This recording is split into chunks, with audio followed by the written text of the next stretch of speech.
Essa é a segunda aula do curso. Nós vamos falar sobre modos de abordagem documental, porque no documentário a gente tem infinitas possibilidades de se relacionar com as pessoas e como você vai abordar essa realidade, seja de uma forma participativa, de uma forma mais observativa ou talvez de um modo mais poético.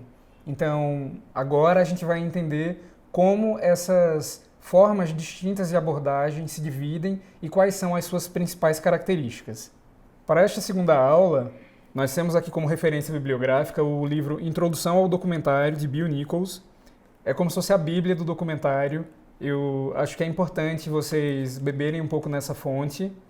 Aproveitando aqui para ler o que diz a introdução do livro, Introdução ao Documentário apresenta-nos uma súmula do pensamento sobre o documentário, traçada por um dos intelectuais mais influentes da academia norte-americana contemporânea na área de cinema. Bill Nichols é autor de uma conhecida coletânea de textos em teoria do cinema, com sucessivas reedições desde 1976. E esse livro é muito especial para quem está querendo se aprofundar no documentário. Fica a dica. De olho no slide. Aqui nós vamos entender um pouco sobre a cronologia desses modos de abordagem do documentário. No documentário, nós podemos identificar 6 modos de representação que funcionam como subgêneros do gênero documentário propriamente dito. Desde a década de 20 até os anos 80, nós vamos ter todos esses modos distintos e que não necessariamente um filme vai ter que ser enquadrado apenas como um modo. Um filme pode ter uma estética talvez observativa em alguns momentos, mas que alguma sequência do filme seja mais participativa. Então esses modos podem ser complementares. O modo poético surgiu nos anos 20, assim como o modo expositivo. Nós temos nos anos 60 os modos observativo e participativo, e nos anos 80 os modos reflexivo e performático. Esses 6 modos determinam uma estrutura de afiliação frouxa, na qual os indivíduos trabalham, estabelecem as convenções que um determinado filme pode adotar e propiciam expectativas específicas que os espectadores esperam ver satisfeitas. Cada modo compreende exemplos que podemos identificar como protótipos ou modelos. Eles parecem expressar de maneira exemplar as características mais peculiares de cada modo. A ordem de apresentação destes modos corresponde aproximadamente à cronologia de seu surgimento. A identificação de um filme como sendo de um certo modo não precisa ser total. Um documentário reflexivo pode conter porções bem grandes de tomadas observativas ou participativas. Já um documentário expositivo pode incluir segmentos performáticos ou poéticos. Sendo assim, as características de um dado modo funcionam como dominantes em um filme. Então, o que é que acontece? Nós vamos enquadrar um filme como sendo de um determinado modo em detrimento de outro, porque talvez a sua proporção maior seja desse modo específico, mas isso não impede que ele tenha porções de um outro determinado modo. Para a gente começar, nós vamos entender um pouco mais sobre o modo poético. Então, o que é a poesia? A poesia é a liberdade de expressão, é você fazer analogias, você fazer metáforas visuais. Então, o modo poético leva muito em consideração esses elementos, essa forma livre. Vamos entender um pouco mais. Nos documentários poéticos, as imagens costumam ser usadas de modo bem expressivo, prevalecendo sobre o discurso verbal. São documentários que buscam enfatizar ao máximo sua dimensão plástica, visual, de maneira que as imagens consigam provocar mais sensações, afetos e impressões, do que necessariamente transmitir um argumento ou construir uma narrativa clara sobre o mundo histórico. O documentário que se apoia na lógica mais poética de construção tem uma estética e uma narrativa mais trabalhada, tendo os seus elementos mais pensados para a montagem da mensagem que o cineasta quer passar. Ou seja, nós vamos ter mais imagens, as imagens vão falar mais do que a oratória. Então, a gente vai ter essa prevalência, né, de imagens, de combinações, do que propriamente o discurso. Então, no filme poético, a gente não vai ter mais aquelas cabecinhas falantes, né, onde você tem o enquadramento de uma pessoa que está lá dando um depoimento para um filme. Pelo contrário, a gente vai ter nesses filmes a poesia, a gente vai ver que a atribuição de sentido pode acontecer na montagem, que a gente consegue ordenar essas imagens de um modo que a atribuição de sentido vai ser muito mais solta, que cada espectador vai poder ter o seu próprio entendimento do filme através de uma linguagem poética. Voltando aqui para o livro do Bill Nichols, a gente vai ter o seguinte. Bill Nichols afirma que os atores sociais de um documentário poético têm a mesma importância na estrutura geral do filme do que os demais elementos, animais, paisagens, objetos, etc. Frequentemente, eles carecem de complexidade psicológica e de uma visão definida de mundo. Em geral, não ouvimos suas vozes, não sabemos o que pensam. Eles falam por suas ações. Suas ações e gestos são pretexto para a exploração de padrões visuais e ritmos.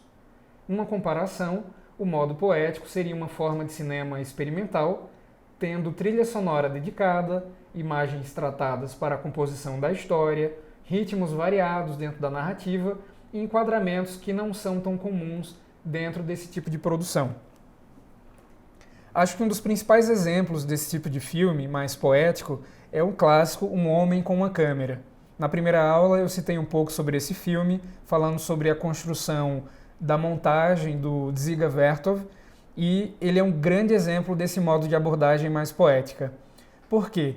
Porque o filme ele é construído de tal maneira que as imagens, essa sucessão de imagens que aparentemente não tem um significado claro, elas são sobrepostas, elas são ordenadas de um modo que o espectador vai conseguir fazer uma criação, né? Consegue estruturar um pensamento em cima desse filme através da montagem, através do ritmo do filme, através da poesia das imagens que está sendo construída. O documentário poético compartilha um terreno comum com a vanguarda modernista. Este modo sacrifica as convenções da montagem em continuidade e a ideia de localização muito específica no tempo e no espaço derivada dela, para explorar associações e padrões que envolvem ritmos temporais e justaposições espaciais. Vamos pensar que é um tipo de filme que não é nada careta, que a gente não vai ter uma definição cronológica, a gente não vai ter uma definição espacial, então tudo está muito mais vago. A gente não sabe realmente o que as pessoas pensam ou o que elas estão sentindo ali. Nós vamos tentar decifrar esses elementos que estão sendo dados. O modo poético é particularmente hábil para possibilitar formas alternativas de conhecimento para transmitir informações diretamente, dar prosseguimento a um argumento ou ponto de vista específico ou apresentar proposições sobre problemas que necessitam de solução. Nestes casos, o elemento retórico continua pouco desenvolvido. Dando sequência. O documentário poético tem origem nas experimentações com a linguagem cinematográfica realizadas pelos cineastas ligados a vanguardas artísticas europeias do século XX. Esse movimento anti-ilusionista por natureza era contrário à própria ideia de representação e propunha a atividade artística como criação de objeto autônomo e dotado de leis próprias. Inserido nesse contexto, o cinema de vanguarda também sustentava fortes preocupações formais e estéticas. Era comum um fotograma receber todo tipo de intervenção, riscos e pinturas feitas diretamente na película, colagem e sobreposição de materiais, exposição de luz, etc.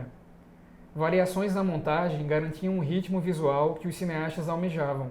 Para tanto, entre outros recursos, faziam uso intercalado de diferentes velocidades de filmagem, lento, acelerado, produziam ângulos inusitados e imagens distorcidas. Vocês podem ver que todas as possibilidades aqui cabiam nesse tipo de filme poético, onde a gente pode ter uma imagem texturizada, onde os cineastas faziam, né, essas alterações no material sensível. Então a película ela era alterada, já que naquela época não tinham filtros, né, e efeitos que a gente pode aplicar hoje de maneira digital. Tudo naquela época, quando os primeiros cineastas começaram a trabalhar com o modo poético, o filme era montado na moviola. A moviola era a mesa de edição, a ilha de edição de antigamente, onde os rolos eram cortados minuciosamente e ordenados, organizados, sem essa possibilidade de fazer um Ctrl+C, Ctrl+V. Então tudo tinha que ser muito mais preciso. Portanto, esses cineastas eles eram muito teóricos. Eles pensavam no ritmo, eles pensavam em como trabalhar a montagem e atribuir sentido. Realizados ao longo dos anos 20, os exemplos de documentários poéticos abaixo relacionados não deixam dúvidas sobre a pertinência da expressão sinfonia visual utilizada para designá-los. A música impõe ritmo às imagens. Os tratamentos visuais e sonoro são cuidadosamente trabalhados. Se desejar assistir a eles, clique sobre o título dos filmes. Aqui eu fiz uma seleção que pode ajudar vocês a entenderem um pouco mais sobre esse modo poético. Nós temos o filme Berlim, Sinfonia da Metrópole, de 1927. Temos também o filme Chuva, de 1929. Aqui temos um filme alemão e abaixo temos um filme holandês. Temos também aqui as sinopses. Vou dar uma lida para vocês entenderem um pouco mais sobre esses filmes. Em Berlim, Sinfonia da Metrópole, Walter Ruttmann documentou um dia em Berlim no final da década de 20. Vários elementos do mundo real constituem a matéria-prima para o olhar abstrato do cineasta. O diretor usa a imagem em movimento para captar os elementos do mundo real, descobrindo nele grafismos e formas geométricas. Os fios dos postes se tornam linhas finas em meio ao branco, tal como os trilhos do trem, os vagões, as árvores. Já o curta-metragem Chuva é composto pela sucessão de tomadas de diversos lugares da cidade, que tem início em uma manhã ensolarada e término em uma tarde chuvosa e escura. Trazendo para um recorte mais nacional, eu trouxe também duas referências interessantes. Tem um filme de Petra Costa, que é a documentarista do filme Democracia em Vertigem, que foi concorrente ao Oscar no ano de 2020. E temos também o filme de Walter Carvalho, chamado Janela da Alma. Ambos estão disponíveis de maneira online, é só vocês clicarem no material do aluno que vão ser direcionados para esses links. Outros exemplos de documentário poético vão ser encontrados a seguir.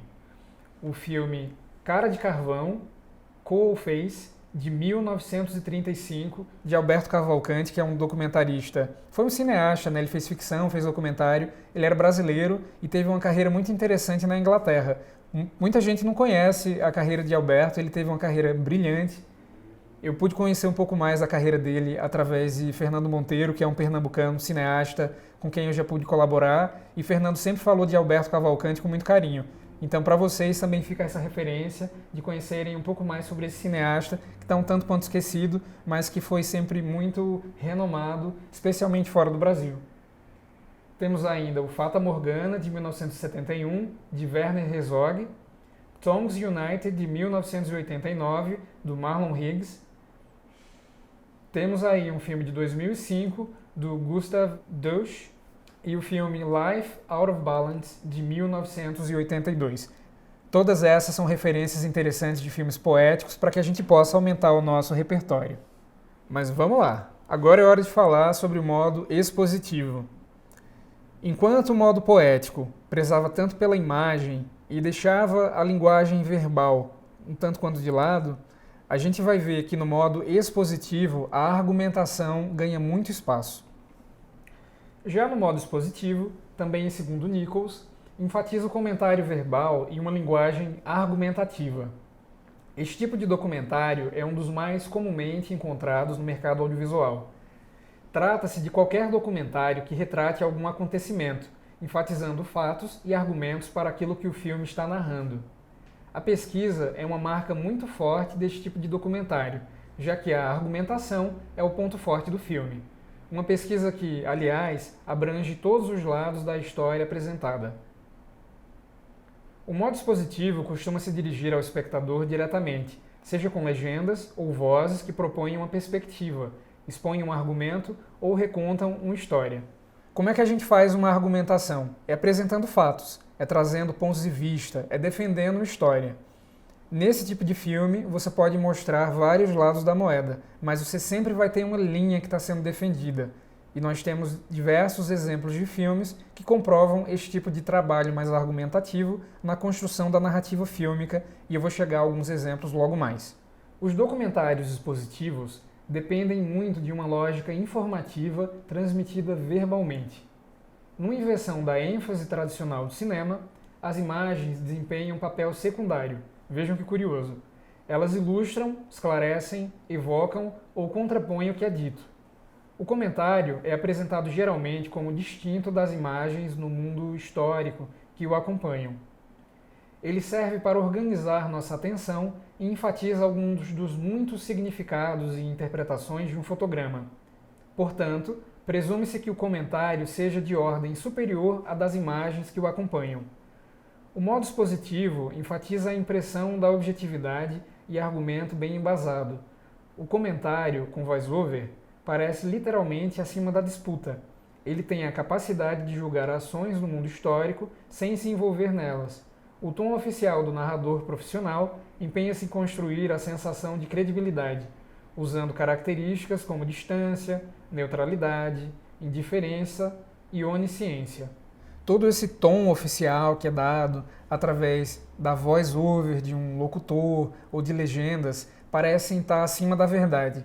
Então, quando a gente tem essa presença que é muito forte, né, muito argumentativa, muito sólida, o espectador acaba se convencendo daquilo que está sendo dito, porque esse tom oficial é carregado dessa verdade, dessa credibilidade. O documentário expositivo facilita a generalização e a argumentação abrangente. As imagens sustentam as afirmações básicas de um argumento geral, em vez de construir uma ideia nítida das particularidades de uma análise, já que as argumentações podem ser feitas de maneira sucinta e precisa em palavras. Desse modo, pode ser um tanto quanto perigoso, porque a gente tem o risco de tomar aquilo como uma verdade e parar de se questionar. Então é um filme que ele traz tanta informação, tanto argumento, que o espectador acaba se convencendo de que aquilo é verdade e para de se questionar, para a gente não cair no risco de generalizar informações e não aprofundar a discussão nas minúcias. Esse aqui é um clássico exemplo de filme mais argumentativo, onde a intenção não era levantar reflexões nos espectadores, mas pelo contrário, a intenção era fazer com que o público se sentisse tão seguro daquilo que estava sendo informado que ele ia parar de se questionar, ele ia parar de duvidar que aquela verdade ela podia ser passível a uma interpretação. E essa foi a vontade do Partido Nazista quando fizeram o filme O Triunfo da Vontade. Eu falei um pouco sobre a diretora desse filme, a Leni Riefenstahl, na aula anterior. Mas para a gente se aprofundar um pouco mais nesse filme e entender como funciona essa argumentação, né, um filme mais expositivo, fica aqui a referência, vocês podem encontrar esse filme disponível na internet, é só clicar no link disponibilizado para os alunos. O documentário Triunfo da Vontade, de 1935, apesar de atuar como propaganda do regime e ideal nazista, é um exemplo mais palpável de documentário que procura expor suas ideias e que toma o lado do cineasta, no caso, a Leni. Simpatizante do nazismo, a cineasta compôs a história de maneira que o seu documentário argumentasse e atuasse como propaganda do regime instalado em 1933 na Alemanha, tendo Adolf Hitler como seu chefe.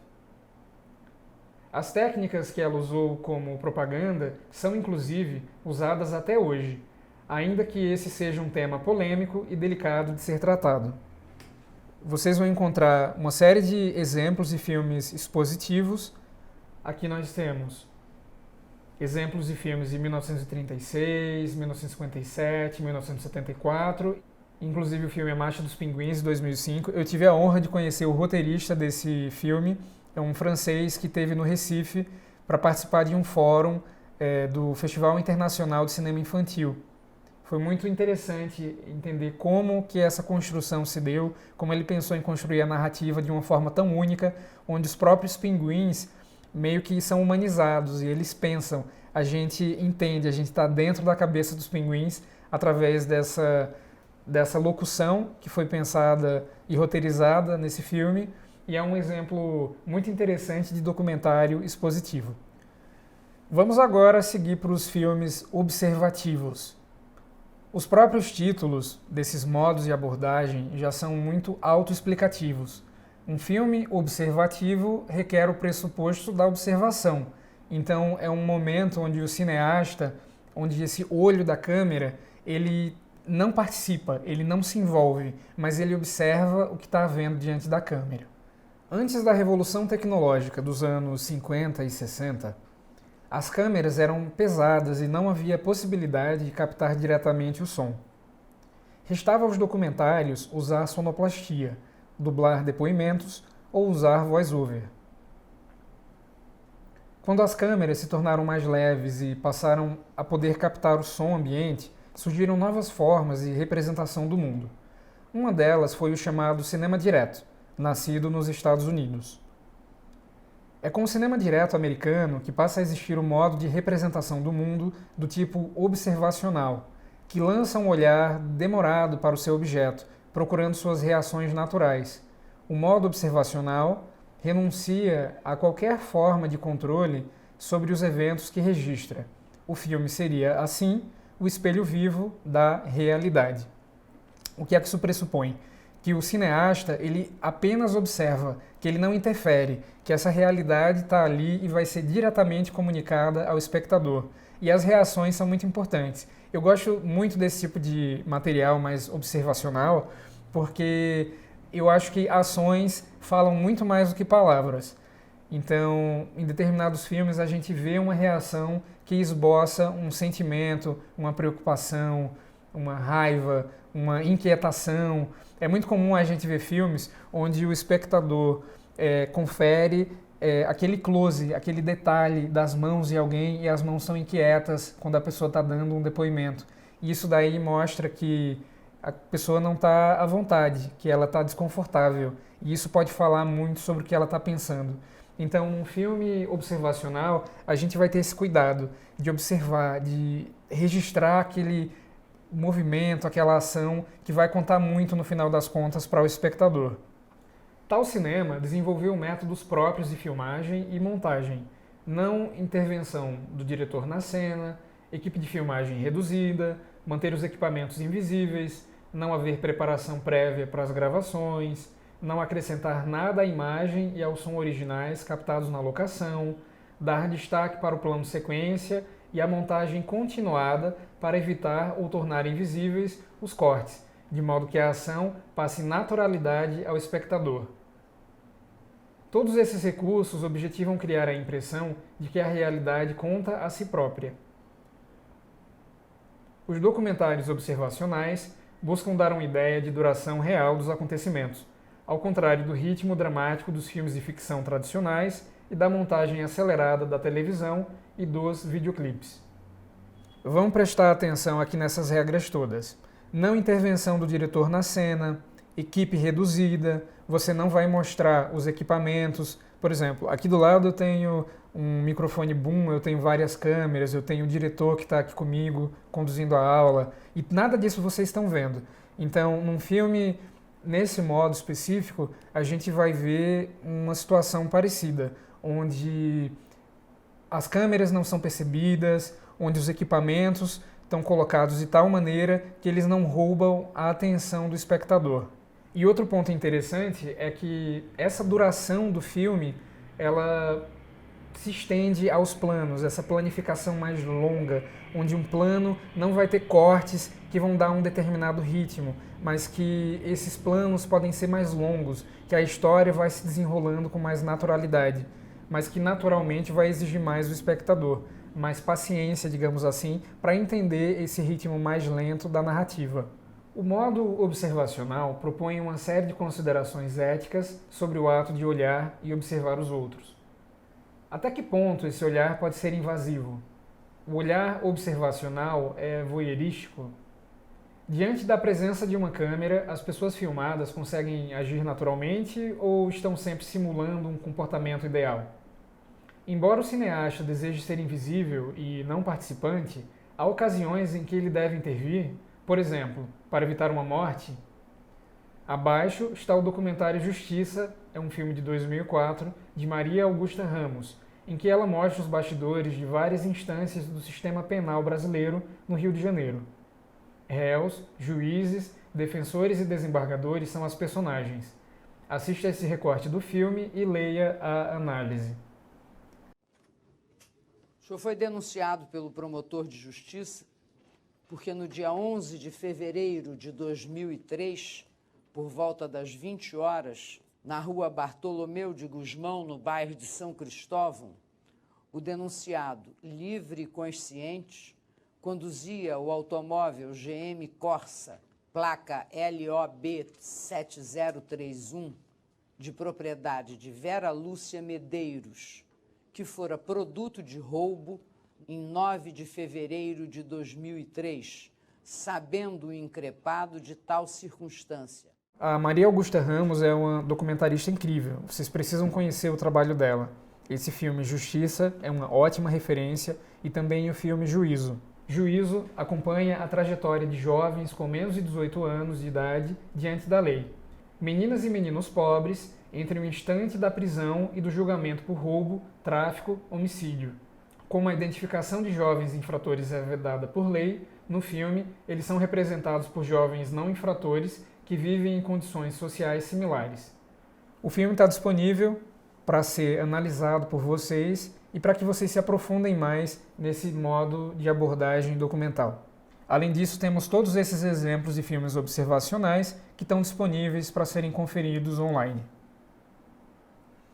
Vamos agora falar um pouco sobre os filmes participativos. Esse é um modo de abordagem que me intriga e me atrai bastante. E nós temos exemplos muito bons aqui no Brasil. Eduardo Coutinho foi um grande documentarista brasileiro e ele era um mestre em fazer esse tipo de abordagem participativa. Aqui nós temos uma imagem de bastidor que mostra Eduardo Coutinho entrevistando uma depoente em um de seus filmes. E aqui toda a equipe muito próxima, né, dos depoentes. Essa era uma característica dele. Ele conseguia deixar a pessoa tão à vontade para ela se abrir e contar a sua vida como se fosse para um amigo de longa data. E muitas vezes, em geral, o Eduardo Coutinho conhecia essas pessoas no momento da gravação e ele conseguia deixar as pessoas realmente sem barreiras. Ele quebrava essas barreiras diante da câmera. O documentário participativo está relacionado ao chamado cinema verdade francês, o qual defende a ideia de que os filmes se mostrem como realidades fílmicas e não retratos objetivos da realidade. A realidade fílmica é resultante do encontro entre o cineasta e os atores sociais que ele filma, especialmente na forma de entrevistas e ou possíveis intervenções que o documentarista venha fazer, propor aos participantes do filme. Assim, o documentário participativo, por vezes, embaralha as fronteiras entre a ficção e a realidade. O cinema verdade chama a atenção para o fato de que, até mesmo nas entrevistas, as pessoas podem ficcionalizar a si mesmas. Portanto, não se deve deixar de olhar a entrevista como uma cena, uma performance, um teatro que se faz em função do olhar coletivo encarnado na câmera. Vamos pensar um pouco sobre isso, vamos problematizar. Quando a gente vai fazer uma gravação, vem toda uma equipe. Por mais reduzida que seja uma equipe de documentário, várias pessoas vão estar entrando naquele ambiente que é muito íntimo. Imagina só, quando você abre a casa de uma pessoa para entrar e fazer perguntas muito pessoais. Isso é muito invasivo por si só. A gente vai ter lá câmeras, microfones, pessoas estranhas. E aí a gente tem também uma reação à presença da câmera. Nós sabemos que aquilo que vai ser registrado vai ficar para a eternidade. Então, essa preocupação, essa consciência que o homem tem hoje sobre a câmera e sobre essas imagens, sobre o poder das imagens, faz com que muitas vezes as pessoas queiram ficcionalizar a realidade. E às vezes falar diferente, ter uma postura diferente diante da câmera. As pessoas mudam, né? A linguagem corporal muda quando você tem uma câmera diante de si para fazer uma filmagem. Talvez se eu fosse menos consciente dessas câmeras todas que estão aqui para a aula, eu tivesse de outro jeito. Talvez até um pouco mais relaxado aqui para falar com vocês. Mas isso é natural, isso faz parte do jogo. Então a gente tem que entender a linguagem corporal dos depoentes e dialogar e se conectar com essas pessoas para que a gente consiga um ambiente de conforto onde as perguntas vão ser respondidas e que a gente não precise desse nível tão alto de interpretação diante de uma cena documental.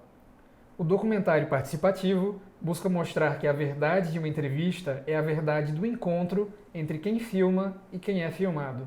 Essa verdade não existiria se não fosse a câmera. Assim, o método participativo é o oposto da premissa do documentário observacional, segundo a qual o que vemos é o que teríamos visto se estivéssemos presentes no momento da filmagem. Esse diálogo entre o diretor e o depoente, intermediado, através das câmeras, que é o que vai ser visto, né, pelo espectador, esse material que está sendo filmado, é um registro único. Provavelmente, se fosse um outro diretor ou outra diretora presente naquela cena, o contato e esse resultado da interação seria absolutamente diferente.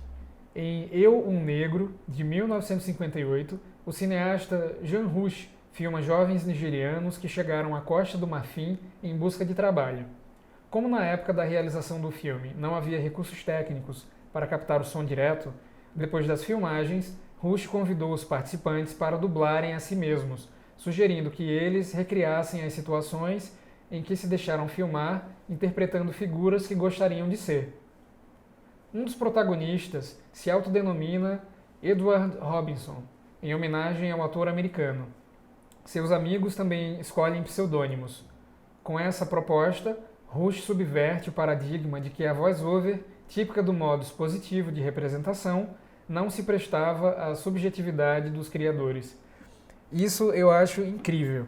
Eu sou um grande fã do trabalho de Jean Rouch porque ele sempre ia questionar as barreiras do real. Até que ponto essas intervenções seriam possíveis? Aqui no Brasil a gente tem como exemplo Eduardo Coutinho, e no filme Jogo de Cena ele convidou atrizes para interpretarem algumas cenas. Então, o Jogo de Cena do filme de Coutinho é na verdade um grande truque onde o espectador não consegue identificar o que é real ou o que não é real. Todas as depoentes são atrizes e algumas atrizes estão falando situações reais, outras estão criando e encenando situações onde o público pode se emocionar e achar que aquela história é real e daqui a pouco a história é contada novamente e a gente fica sem saber o que de fato é crível ou não. É muito inteligente quando o diretor faz esse tipo de provocação onde o público vai se questionar até que ponto a realidade é real. Outro filme de Eduardo Coutinho, que é um clássico, é O Edifício Master, um filme sobre pessoas como você e eu. Esse é o subtítulo do filme, que fala bastante sobre essa proposta que Eduardo Coutinho trouxe com o Edifício Master. No material do aluno, vocês vão encontrar uma entrevista que foi feita com a personagem Alessandra, uma jovem que, à época das gravações do documentário Edifício Master, vivia como garota de programa. Essa é uma passagem fantástica do filme, vocês vão entender o porquê de Eduardo Coutinho ser considerado, até hoje, o maior documentarista brasileiro e a forma com que ele deixava as pessoas à vontade. E como é que foi tua infância? Eu não tive infância. Minha infância... Eu não tive infância. Só isso. O que quer dizer isso? O tempo todo o Coutinho está fazendo as perguntas. Pra ser uma criança normal, brincar. Não tive essa liberdade de ser uma criança. Não, porque meu pai não deixava. Aí, eu com 14 anos já fui mãe e acabou a infância. Como é que foi essa história de ser mãe? Conta. Da primeira vez que você transou? Foi o primeiro homem que eu encostei a mão. Que eu nunca não saí de casa. Vejam que Coutinho dá um espaço para o depoente se pronunciar, mas ele sempre vai direcionando a fala. Então, quando a pessoa responde, né, aquilo que Coutinho queria ouvir, ou surpreende Coutinho trazendo outras informações, ele vai fazendo pontuações muito precisas o tempo todo. Que aí eu pensei, eu não sabia que era paixão. Eu tinha 14 anos, mas eu achei que eu estava apaixonada. Algumas afirmações do famoso documentarista brasileiro Eduardo Coutinho nos fazem entender melhor a concepção de realidade fílmica, bem como a possibilidade de as pessoas inventarem a si mesmas como personagens numa situação de filmagem em que elas interagem não apenas com o diretor, mas também com o público que eventualmente verá a obra. Há discursos que só nascem porque eu estou lá filmando. Todo documentário é extraordinário por causa disso. Como as pessoas em muitos filmes meus falam da vida privada, não há mentira e verdade. Como é que eu vou saber se a pessoa foi feliz ou infeliz? São dados que não são dados históricos. Se perguntarem sobre a minha vida, vou fazer ficção e verdade. É uma memória que eu tenho. Eu vou autocensurar ou não. É uma memória que eu tenho hoje, daqui a 10 anos, quando eu falar do meu passado, vai ser diferente. Vejam que rico. Muito interessante essa afirmação do Coutinho e é a mais pura verdade. Quer dizer, a verdade é tão subjetiva, né? Não posso nem afirmar que é verdade ou não. Fica aí a interpretação de vocês. Mas quando Coutinho fala sobre essa ficcionalização da realidade, que às vezes você pode contar a sua história de um determinado modo, isso é tudo passível à transformação. Hoje eu estou feliz. Talvez se eu falar sobre esse momento da minha vida hoje, eu tenha uma memória de felicidade. Mas daqui a 10 anos, no futuro, quando eu relembrar essa situação, eu posso falar de uma maneira diferente. A interação, essa provocação que é feita para que essa verdade venha à tona, vai fazer com que emoções diferentes surjam. E essa é a mágica do documentário. Como situações extraordinárias podem vir à tona, situações, emoções, a partir dessa interação entre o diretor e o depoente e também com o público e a interpretação que o público vai ter de uma determinada situação. Eu sou fascinado por esse filme de 1961, que é o Crônicas de um Verão. Nele, Jean Rouch e o Edgar fizeram um filme incrível, um filme fascinante e provocativo. Enquanto o modo expositivo prezava muito pela argumentação e trazia uma visão muito segura sobre um determinado ponto, o modo reflexivo propõe o contrário, é o oposto disso. Ele vai fazer com que o público se questione e fique o tempo todo se perguntando sobre algo. É aquele que chama a atenção para as hipóteses e convenções que regem o cinema documentário. Aguça a consciência da construção da representação da realidade feita pelo filme. Por mais que a definição pareça complicada, o modo reflexivo é o tipo de documentário que apresenta mais um conceito a ser pensado do que um fato ou um argumento, ainda que ele também possa apresentar essa estrutura. Documentários sobre vida alienígena são documentários reflexivos por excelência. Eles apresentam a ideia de como seria a abordagem humana ou o impacto sobre a vida humana caso toda a argumentação e provas apresentadas no documentário fossem tomadas por verdades e como sendo factíveis. Esses são os exemplos mais clássicos de filmes reflexivos. Esses filmes que fazem com que a gente imagine se há ou não vida extraterrestre. Se no modo participativo o mundo histórico prevê o ponto de encontro para os processos de negociação entre o cineasta e participantes do filme, no modo reflexivo são os processos de negociação entre cineasta e espectador que se torna o foco da atenção. No modo participativo, esse jogo de bola é feito entre o diretor e o depoente. Já no modo reflexivo, a gente vai ter essa interação entre o diretor, que está fazendo essa argumentação, e o público, que vai começar a se questionar sobre as possibilidades levantadas. Em vez de seguir o cineasta em seu relacionamento com outros atores sociais, nós agora acompanhamos o relacionamento do cineasta conosco, falando não só do mundo histórico, como também dos problemas e questões da representação. Os documentários reflexivos também tratam do realismo. Esse é um estilo que parece proporcionar um acesso descomplicado ao mundo. Toma a forma do realismo físico, psicológico e emocional por meio de técnicas de montagem de evidência ou em continuidade, desenvolvimento de personagens e estrutura narrativa. Um dos filmes mais clássicos dentro desse modo de abordagem é o filme Eram os Deuses Astronautas? É um filme de 1969 e eu vou deixar rodando aí uns trechos para vocês verem. Diretor, roda aí os vídeos, diretor.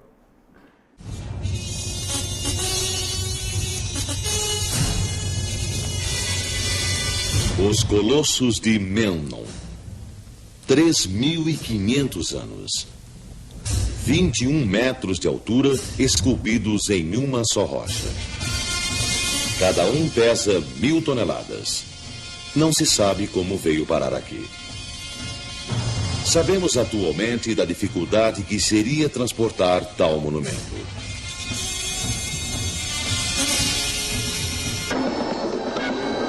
Abu Simbel, o templo com seus monumentos à margem do Nilo, teve de dar lugar à represa de Assuan.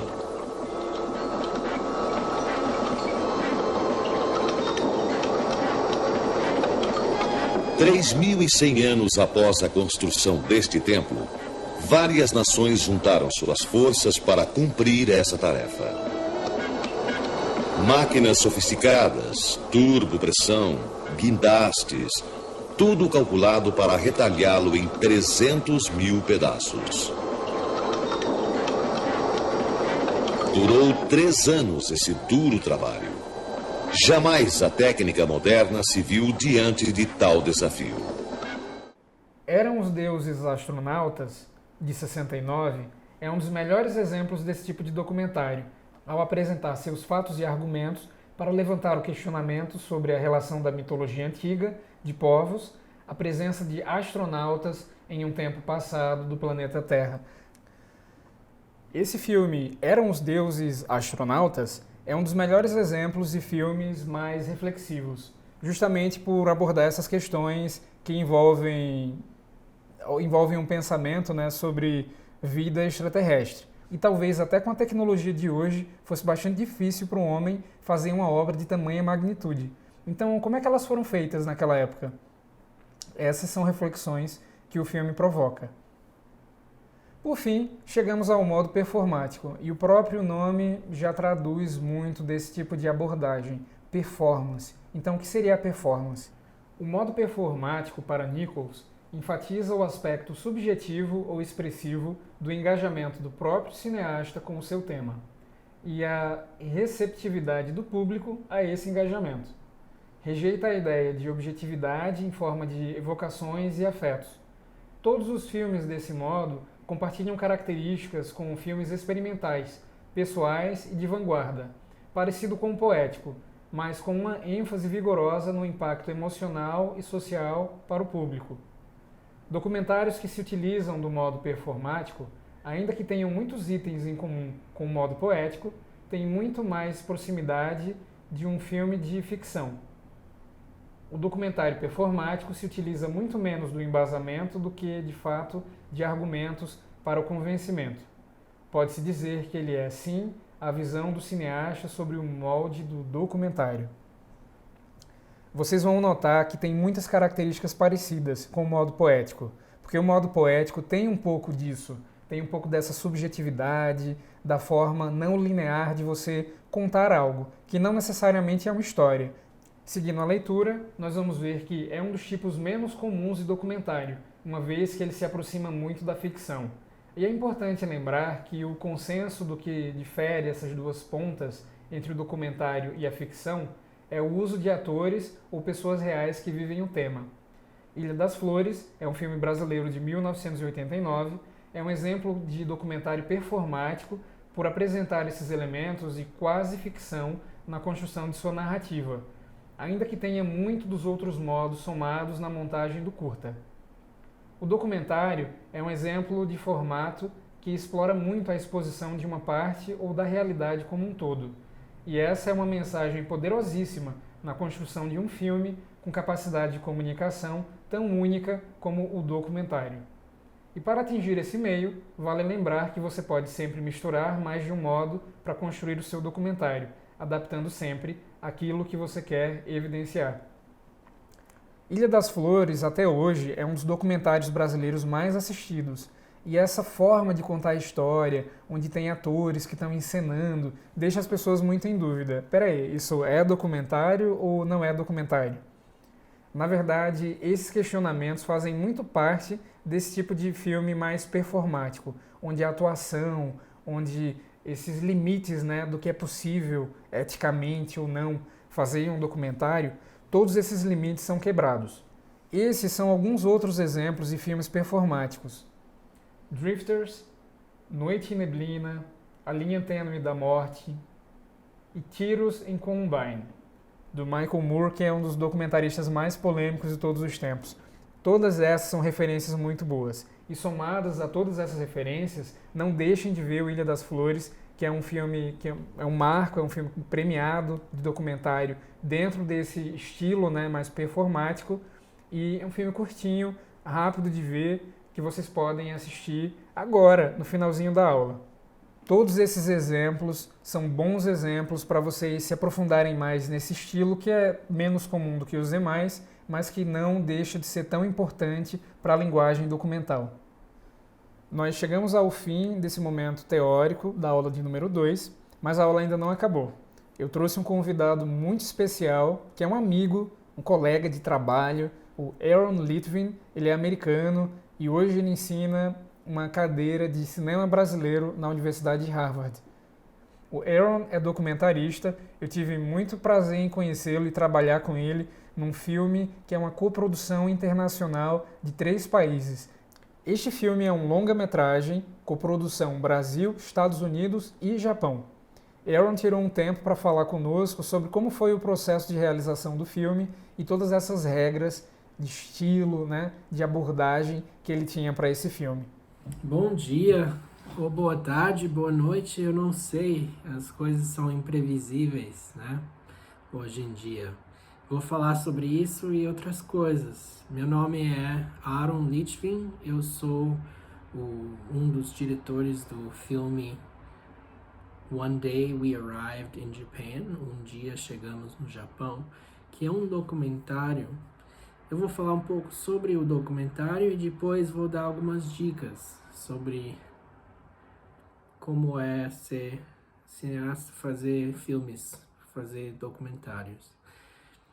O filme acompanha 3 famílias de imigrantes brasileiros que vão para o Japão trabalhar ao longo de 10 anos, né? Então é um filme longitudinal. Passei uma década da minha vida fazendo esse filme. E o filme acompanha as mudanças nas vidas dessas pessoas e as dificuldades de adaptação social, econômica, cultural no Japão, né? Então eu passei alguns anos no Brasil pesquisando esse tema e começando com as gravações e depois no Japão ao longo dos anos acompanhando as vidas das pessoas. Então, em relação a tipos de documentários, tem vários tipos de documentários. Muitas vezes as pessoas separam os filmes entre filmes de ficção e documentários. Mas eu acho útil também pensar em tipos de documentários. Tem documentários que são feitos com material de arquivo ou com entrevistas. Então você pode planejar o filme para iniciar e terminar as filmagens num determinado período ou em um determinado lugar, né? Mas nesse tipo de filme que eu resolvi fazer era mais imprevisível. Mas eu acho que quando você sabe que alguma coisa vai acontecer, alguma coisa vai transformar as vidas das pessoas no documentário, mas você não sabe o que ou como isso vai acontecer, ou até onde. No caso, eu não sabia se os participantes iriam conseguir os vistos para ir para o Japão. Eu não sabia como para onde no Japão eles iam, como seria a vida deles no Japão.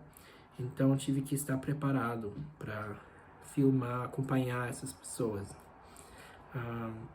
Então, a primeira dica é estar preparado para o tipo de filme, né, que você vai fazer. Se você está fazendo um documentário sobre uma situação que está em desenvolvimento, você tem que estar preparado para acompanhar aquilo. E saber também que o filme pode mudar. Você pode começar a fazer um documentário sobre um determinado tema e depois perceber que tem uma outra direção, uma outra ênfase, né? Um outro ênfase do filme. Então tem que estar preparado para isso. Então, eu gostaria de falar também sobre algumas decisões sobre a cinematografia e o som. Então, quando você começa a fazer um documentário, é muito importante já pensar como vai ser o estilo do filme em termos de imagem e som. Vai ter só som direto ou vai ter só som diegético, que são sons que são ou parecem ser do universo do filme, que os personagens podem ouvir, ou vai ter som extra-diegético também, sons como música acrescentada, dublagem, narração. E isso vai afetar a forma de gravar. Então, tem que já ir pensando e estar pensando nessas coisas. No meu caso, eu resolvi usar só som diegético. Então, som direto, captado, e alguns efeitos Foley depois. Mas não tem narração, não tem dublagem, não tem música acrescentada. Nesse caso, tem que prestar muita atenção à qualidade, né, do som direto. Em relação à imagem, também é bom ir pensando já sobre o estilo de montagem que você vai querer fazer e tomar decisões de uma forma consciente. Ou seja, você não precisa seguir o padrão ou o que as pessoas costumam fazer. Quando você está filmando uma cena na qual o personagem está chorando, começa a chorar durante a entrevista, como você filma isso? Você não precisa fazer aquela coisa do zoom in, de mostrar o rosto de perto para mostrar as lágrimas caindo. Você não precisa botar música por cima de música clássica, de violino ou de violão triste para enfatizar que a pessoa está emocionada, certo? Então, você tem que pensar por que você está fazendo as coisas. E às vezes você pode até interferir com a cena, chamando a atenção para a montagem ou para a pós-produção, ao invés de chamar a atenção ao personagem, ao que está acontecendo. Então, às vezes as pessoas acham no documentário não pode afetar a situação, não pode mexer nos personagens, não pode mudar o que acontece. Você é aquela mosca na parede. Mas não é bem assim. Você nunca vai ser uma mosca na parede. Pelo contrário, você pode afetar e deve até afetar o que vai acontecer. Inevitável, e assim, se você cria uma situação, pede para uma pessoa falar com outra, pede para uma pessoa ir para um lugar para mostrar alguma coisa, você já está influenciando aquilo que acontece. Eu acho isso cria oportunidades para verdades aparecerem. Agora, o que me preocupa mais do que interferir nos personagens é interferir com o espectador, né? Se você está fazendo as coisas de uma forma que chama a atenção para a montagem, não é necessariamente uma boa montagem, se as pessoas percebem a montagem mais do que o que está acontecendo, né? Então, pensando nisso como se fosse um vidro, alguns cineastas acham não pode bater no vidro porque vai afetar o que os personagens fazem. Eu acho, pelo contrário, não deveria bater no vidro no outro sentido, de chamar a atenção do espectador demais. Tem que confiar que o espectador vai poder perceber que alguém está chorando na cena e que vai apreciar isso sem essa interferência deliberada. Então, que mais? Mais duas coisas que eu gostaria de compartilhar com vocês. Uma é que você tem que estar disposto a abrir mão de muita coisa. Ou seja, tem que perguntar o que será melhor para o filme, né? Você pode ter cenas, tomadas, histórias que você passou muito tempo gravando aquilo, e aquilo é importante para você, mas você tem que estar disposto a cortar aquilo, se isso não serve para o filme, né? E uma das coisas que ajuda para fazer isso é ter um montador bom, né? Que não participou das gravações, que não tem aquela ligação emocional ao material, que vai assistir ao material gravado com olhos novos e poder decidir, ajudar a decidir, não, isso aqui não precisa, isso aqui precisa, né? No meu caso, o primeiro montador que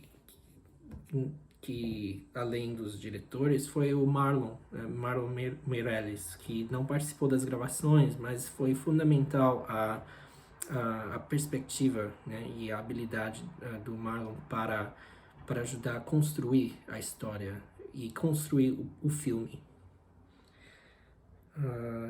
Mais uma coisa nesse sentido, que você pode achar que o seu projeto é pequeno, que são 2 ou 3 pessoas com uma câmera e um microfone, mas tem que estar preparado, tem que saber que no final das contas mais pessoas vão participar do filme que você tinha esperado, né? Que tem muitos elementos, tem coisas técnicas edição de som, correção de cor, mexer no formato do material, montagem. Então, nesse processo de produção e de pós-produção, tem mais passos do que as pessoas às vezes acham, né? Então, no meu caso, mais de 50 pessoas trabalharam no meu documentário, no final das contas, apesar de que no início eu tinha pensado que, assim, que a co-diretora e eu iríamos resolver tudo. Não é bem assim, é uma equipe, então tem que estar preparado para isso, e em termos financeiros também, tem que saber que vai acabar gastando mais dinheiro do que o pensado e mais tempo. Eu digo isso não para desincentivar ou para descorajar vocês, mas pelo contrário, assim, para ajudar no planejamento, para que vocês possam criar um plano realista e para que vocês consigam completar a produção e a pós-produção do seu filme. Então, muito obrigado, foi um prazer compartilhar um pouco com vocês, e estou disposto a conversar mais com vocês, se vocês tiverem interesse. Sempre podem entrar em contato com o produtor dessas aulas e passar o meu contato, e ficarei feliz em conversar com vocês. Muito obrigado. Quero muito agradecer ao Aaron por ter tirado esse tempo para fazer o vídeo e trocar ideias com os estudantes que vão assistir a essa videoaula, e convidar vocês a assistirem a mais uma produção do Documentando. Dessa vez, eu escolhi o filme Mãe Dorinha. É um filme que fala sobre uma mãe de santo travesti na comunidade dos Coelhos, na periferia do Recife, e que várias questões são levantadas com esse filme. Tenha uma boa sessão e a gente se vê na próxima aula.